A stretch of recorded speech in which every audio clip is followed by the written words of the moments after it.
रालेगढ़ सिद्धि में क्या चल रहा है? अन्ना का अनशन चल रहा है वहां पर, वो लगातार लोगों को संबोधित भी करते रहते हैं। इसलिए मैं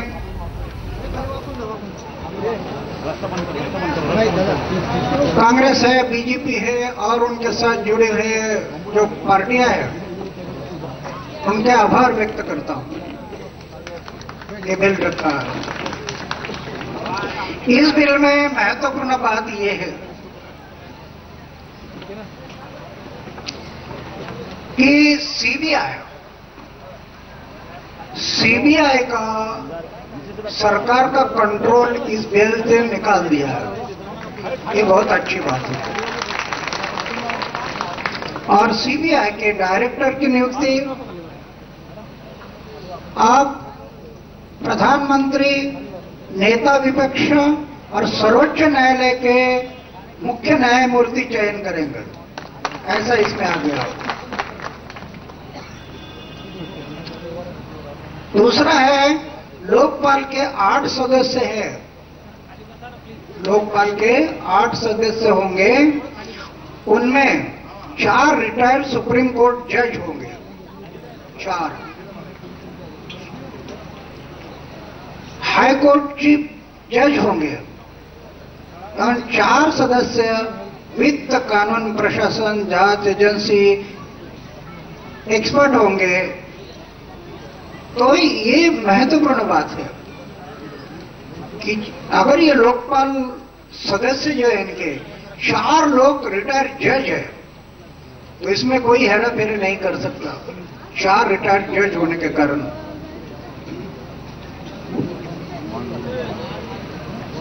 लोकपाल के पास जो मामला आएगा उसे सीबीआई जवाबदेही होगी। लोकपाल सीबीआई को भी अपने कंट्रोल में रखेगा कि सीबीआई जवाबदेही होगी। सिर्फ इसमें सिर्फ लोकपाल सदस्य को या सरकार को नहीं, तो जो सीबीआई को इसमें पावर दिए हैं,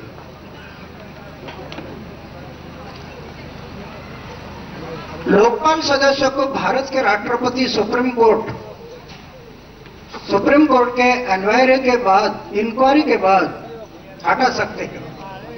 अगर लोकपाल में कुछ गड़बड़ी हो गई तो उनको भी हटाने की शक्ति राष्ट्रपति के पास है।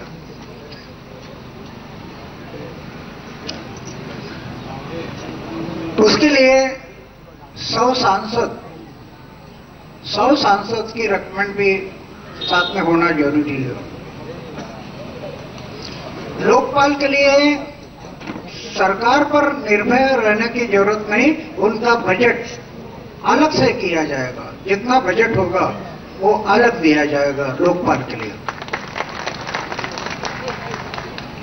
और उसमें सरकार का हस्तक्षेप नहीं होगा। ये बिल में लिखा है, सरकार को कोई हस्तक्षेप नहीं होगा।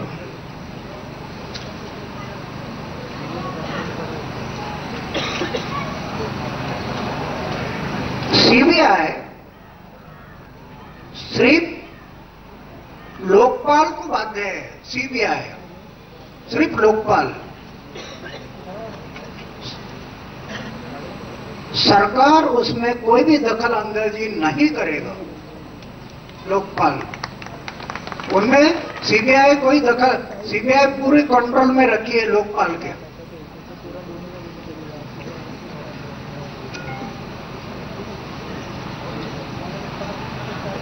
प्रधानमंत्री लोकपाल के दायरे में आ गए हैं।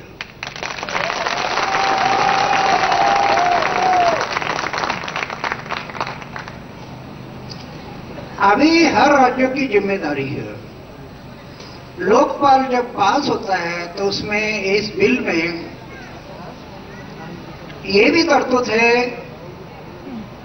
कि हर राज्य में लोक आयुक्त बिल लाना चाहिए, और वो 365 दिन के अंदर। वो 365 दिन की अवधि किस लिए दिया कि हर राज्यों में एक सशक्त लोक आयुक्त बिल बनाया जाए। अभी हर राज्यों के जनता की जिम्मेदारी है। अगर कमजोर लोकायुक्त आता है तो जनता ने फिर आवाज उठाना पड़ेगा, रास्ते पर आना पड़ेगा। जितना लोकपाल महत्वपूर्ण है उतना लोकायुक्त राज्यों के लिए महत्वपूर्ण है। जो कार्रवाई लोकपाल की रहेगी, ऐसी कार्रवाई राज्यों में लोकायुक्त की रहेगी।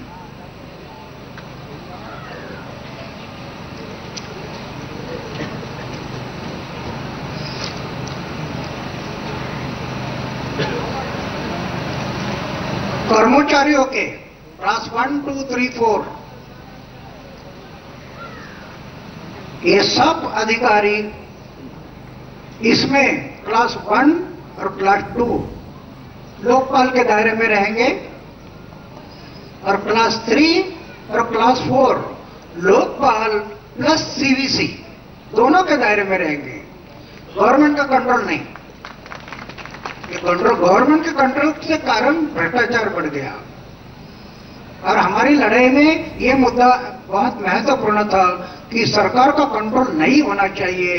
सरकारी जो यंत्रणा है उसके ऊपर वो अभी निकाल दिया।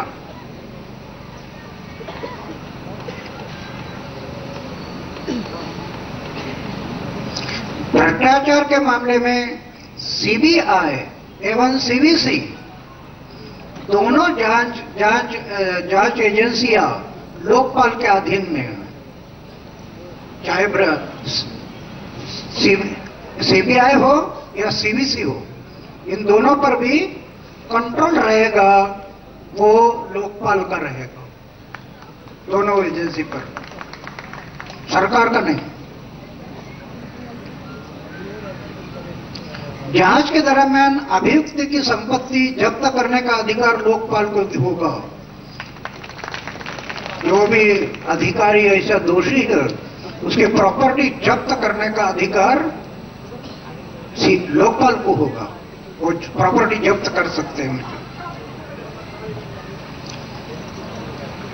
जांच के दौरान अभियुक्ति का तबादला और निलंबन का अधिकार भी लोकपाल को है। वो तबादला भी कर सकता है, बर्खास्त भी कर सकता है केस के मुताबिक।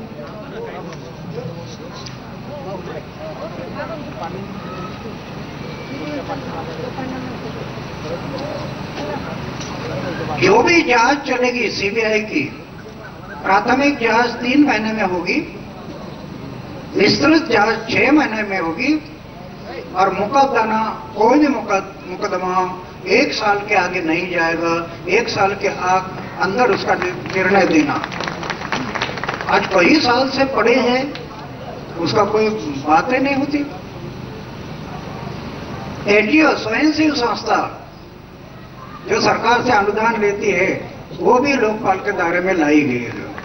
स्वयंसेवी संस्था नहीं तो कई संस्था भी ऐसी है, कहां से ग्रांट लेना, विदेश से कितना लेना, देश से कितना लेना, ऐसी भी स्वयंसेवी संस्था है, उनको भी ब्रेक लगेगा। हमारे जो मुद्दे थे, 3 मुद्दे थे, वो 3 मुद्दों में सिटीजन चार्टर एक मुद्दा, उसके लिए अलग बिल बनाकर अभी संसद में है, वो संसद में गया है और उसके लिए अलग कानून संसद के सामने है। विसल ब्रोवर, जैसे आरटीआई का काम करने वाले लोग हैं, उनको किसी का संरक्षण नहीं है, कभी कभी उनकी मर्डर भी होती है, ऐसे लोगों को संरक्षण देना, वो भी बिल अलग से किया है, वो भी संसद में है। Judicially standard bill